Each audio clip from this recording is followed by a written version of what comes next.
স্বাস্থ্য বিষয়ক বৈঠকে বসছেন মুখ্যমন্ত্রী মমতা বন্দ্যোপাধ্যায়।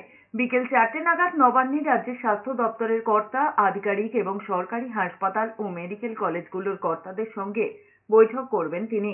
বিভিন্ন জেলার স্বাস্থ্য আধিকারিকদের ভার্চুয়াল মাধ্যমে এই বৈঠকে যোগ দিতে বলা হয়েছে। আরজিকর মেডিকেল কলেজে এক তরুণী চিকিৎসককে ধর্ষণ খুনের অভিযোগ প্রকাশ্যে আসার পর রাজ্যের সরকারি হাসপাতাল এবং মেডিকেল কলেজগুলোর নিরাপত্তা নিয়ে প্রশ্ন উঠেছে।